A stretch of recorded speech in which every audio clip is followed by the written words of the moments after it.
വിഷ്ണു ഭഗവാന്റെ മൂന്നാമത്തെ അവതാരമായ വരാഹമൂർത്തി കുടികൊണ്ട ആ ക്ഷേത്രം ഇവിടെ ഇപ്പോഴുമുണ്ട്. ഐതിഹ്യമനുസരിച്ച് ഹിരണ്യാക്ഷനെ നിഗ്രഹിച്ച ശേഷം വരാഹമൂർത്തി തന്റെ വാഹനമായ ഗരുഡനെ കൊണ്ട് തിരുമലയിൽ വരികയും തുടർന്ന് അവിടെ ശ്രീ സ്വാമി പുഷ്കരണി എന്ന പേരിലുള്ള അതിവിശാലമായ കുളത്തിന്റെ പടിഞ്ഞാറേ കരയിൽ കിഴക്കോട്ട് ദർശനമായി കുടികൊള്ളുകയും ചെയ്തു. പിന്നീട് ഏറെ കാലം കഴിഞ്ഞാണ് വെങ്കടേശ്വര സ്വാമി തിരുമലയിലെത്തിയത്.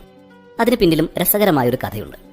കലിയുഗാരംഭത്തിൽ യജ്ഞങ്ങൾ അനുഷ്ഠിച്ചു വന്ന ഋഷിമാർ ത്രിമൂർത്തികളിൽ ആരെയാണ് അഗ്രപൂജയ്ക്ക് അർഹനാക്കേണ്ടതെന്ന കാര്യത്തിൽ നാരദ മഹർഷിയോട് സംശയം ചോദിച്ചു വന്നു. ഇതറിയാനായി ദേവന്മാർ ഭൃഗു മഹർഷിയെ പറഞ്ഞുവിട്ടു. കാലിൽ ഒരു കണ്ണുണ്ടായിരുന്ന ഭൃഗു മഹർഷി ആദ്യം ബ്രഹ്മാവിനെയും പിന്നീട് പരമശിവനെയും പോയി കണ്ടെങ്കിലും ഇരുവരും അദ്ദേഹത്തെ കണ്ട ഭാവം നടിച്ചില്ല. തുടർന്ന് മഹാവിഷ്ണുവിനെ കാണാൻ വൈകുണ്ഠത്തിലെത്തിയ മഹർഷി കണ്ടത് താൻ വന്നതറിഞ്ഞിട്ടും അറിയാത്ത പോലെ പെരുമാറുന്ന ഭഗവാനെയാണ്. കോപിഷ്ഠനായ മഹർഷി ഭഗവാന്റെ നെഞ്ചത്ത് ഒറ്റ ചവിട്ട്. ഇതിനിടയിൽ അദ്ദേഹത്തിന്റെ കാലിലെ കണ്ണ് തെറിച്ചുപോയി. അപ്പോഴും ഒന്നും മിണ്ടാതിരുന്ന ഭഗവാൻ പിന്നീട് ഇതിൽ മാപ്പപേക്ഷിക്കുകയും ചെയ്തു. അങ്ങനെ ഭഗവാൻ ത്രിമൂർത്തികളിൽ ഉത്തമനാണെന്ന് മഹർഷിക്ക് ബോധ്യപ്പെട്ടു. എന്നാൽ ഭൃഗു മഹർഷി ചവിട്ടിയ ഭാഗം ഭഗവാന്റെ നെഞ്ചിന്റെ ഇടതുഭാഗമായിരുന്നു. അവിടെയാണ് ഐശ്വര്യദേവിയായ മഹാലക്ഷ്മിയുടെ വാസസ്ഥലമായി അറിയപ്പെടുന്ന ശ്രീവത്സമുള്ളത്. ഭൃഗു മഹർഷിയുടെ ഈ പ്രവൃത്തിയിൽ കോപിച്ച ഭഗവതി ഉടനെ വൈകുണ്ഠം ഉപേക്ഷിച്ച് പോവുകയും കോൽഹാപൂർ എന്ന സ്ഥലത്ത് ധ്യാനത്തിനിരിക്കുകയും ചെയ്തു. ഇപ്പോൾ അവിടെ പ്രസിദ്ധമായ ഒരു മഹാലക്ഷ്മി ക്ഷേത്രമുണ്ട്. ആ ക്ഷേത്രം മഹാരാഷ്ട്രയിലാണ് സ്ഥിതി ചെയ്യുന്നത്. മഹാലക്ഷ്മിയെ അന്വേഷിച്ച് ഭൂമിയിലെത്തിയ പരമാത്മാവായ സാക്ഷാൽ ആദിനാരായണൻ ശ്രീനിവാസൻ എന്ന പേരിൽ മാനവ രൂപം സ്വീകരിച്ച് തിരുമലയിലെത്തി തപസ് തുടങ്ങി.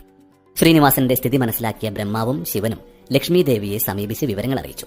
തുടർന്ന് ബ്രഹ്മാവും ശിവനും പശുക്കളുടെ രൂപം ധരിച്ച് ശ്രീനിവാസന് സേവനം ചെയ്യാൻ തയ്യാറായി.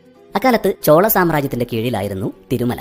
അതിനാൽ മഹാലക്ഷ്മി ഒരു യുവതിയുടെ വേഷത്തിലെത്തി ചോളരാജാവിന് പശുക്കളെ ദാനം ചെയ്തു. ഇവയിലെ വലിയ പശു നിത്യവും ശ്രീനിവാസന് പാൽ കൊടുക്കുമായിരുന്നു. ഇത് കാണാനിടയായ കാവൽക്കാരൻ പശുവിനെ ക്രൂരമായി മർദ്ദിച്ചു. എന്നാൽ അബദ്ധവശാൽ മുറിവ് പറ്റിയത് ശ്രീനിവാസനായിരുന്നു. ഇതിൽ കുപിതനായ ശ്രീനിവാസൻ കറവക്കാരനെയും ചോളരാജാവിനെയും അസുരന്മാരായി പോകട്ടെ എന്ന് ശപിച്ചു. ദാസന്മാരുടെ പങ്ക് രാജാവും ഏൽക്കും എന്ന വിശ്വാസമാണത്ര ഇതിന് പിന്നിൽ. തുടർന്ന് ശ്രീനിവാസൻ വളർത്തമ്മയായ വകുളാദേവിയുടെ അടുത്ത് പോയി താമസിച്ചു വന്നു. ഇതിനിടയിൽ ശാപവിമുക്തനായ ചോളരാജാവ് ആകാശരാജാവായി പിറവിയെടുത്തു. അദ്ദേഹത്തിന് പത്മാവതി എന്ന പേരിൽ ഒരു പുത്രിയുണ്ടായി. വിഷ്ണുപദപ്രാപ്തിക്കായി തപസ് ചെയ്ത ലക്ഷ്മിയുടെ തന്നെ അവതാരമായ വേദവതിയുടെ പുനർജന്മമായിരുന്നു പത്മാവതി. തിരുപ്പതിക്കടുത്തുള്ള തിരുച്ചാനൂരിലെ പത്മപുഷ്കരണിയിലായിരുന്നു പത്മാവതിയുടെ ജനനം എന്നും പറയപ്പെടുന്നു.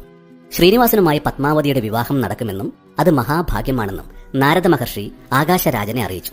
അങ്ങനെ ശ്രീനിവാസനും പത്മാവതിയും തമ്മിൽ വിവാഹിതരായി. നാരായണവാരം എന്ന സ്ഥലത്ത് വെച്ചായിരുന്നു അത്ര വിവാഹം നടന്നത് എന്നും പറയപ്പെടുന്നു. വിവാഹ ചെലവുകൾക്ക് ആവശ്യമായ ധനം ശ്രീനിവാസൻ കുബേരനിൽ നിന്നും കടം വാങ്ങുകയും അങ്ങനെ ഭഗവാൻ സ്വയം കുബേരന് കടക്കാരനായി മാറുകയും ചെയ്തു. സംഭവമറിഞ്ഞ മഹാലക്ഷ്മി തിരുമലയിലെത്തുന്നു. തന്റെ കടബാധ്യത വീട്ടാനായി കാണിക്കയർപ്പിക്കുന്ന ഭക്തർക്ക് ഐശ്വര്യവും അഭീഷ്ടസിദ്ധിയും നൽകി അനുഗ്രഹിക്കണമെന്ന് ഭഗവാൻ മഹാലക്ഷ്മിയോട് ആവശ്യപ്പെട്ടു. അങ്ങനെ ഭഗവാൻ തന്റെ വിശ്വരൂപം പ്രാപിക്കുകയും സ്വയം ശിലയായി മാറുകയും ചെയ്തു. സംഭവം കണ്ട എല്ലാവരോടും കലിയുഗ ദുരിതങ്ങൾ തീർക്കാൻ ഭഗവാൻ വെങ്കിടാദ്രിയിൽ കുടികൊള്ളാൻ പോവുകയാണെന്ന് ബ്രഹ്മാവും പരമശിവനും പറയുകയും ചെയ്തു. അങ്ങനെ ഇരു ദേവിമാരും ഭഗവാനോടൊപ്പം ലയിച്ചു ചേർന്നു.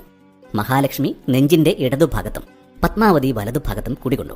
അങ്ങനെ ശ്രീദേവി ഭൂദേവി സമേതനായ മഹാവിഷ്ണു തിരുപ്പതിയിൽ സർവ്വദുഃഖഹരനായി കുടികൊള്ളുന്നു.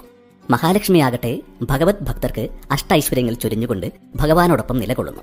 ഇതാണ് തിരുമല വെങ്കടേശ്വര ക്ഷേത്രത്തിന്റെ ഐതിഹ്യം.